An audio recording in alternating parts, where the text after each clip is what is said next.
again, without reiterating this, Your Honour, I think the answer is the answer.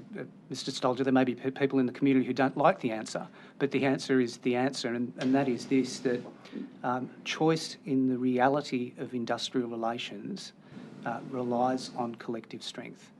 And I won't repeat the answer, but that is the answer. Can I just ask this, Mr Kane? I understand your reasoning. If we're talking about a problem with unsafe systems of work, or this may be unreal in the Australian context, or the capacity to accept very low wages for particular types of work. Let's assume there's a sort of failing steel company in the north of England, in a failing steel town, and it's compulsory for the employees to have their superannuation arrangements made by investing in shares of the company. Your reasoning makes sense. You need collective strength to stop the retirement savings of the employees being put in a risky vessel like that. But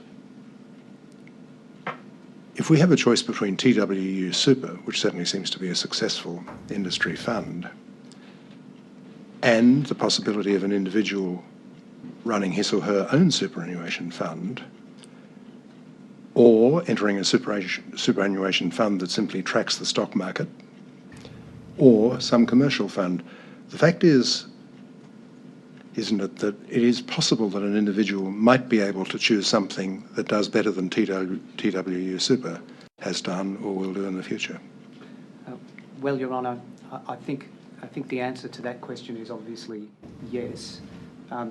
However, the point that I wish to make, I think I've made already, is that superannuation is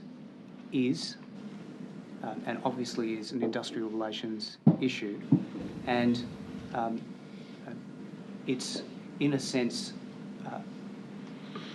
not an issue that workers have ever seen as severable from the terms and conditions that they otherwise aspire to in their agreements, in their terms and conditions.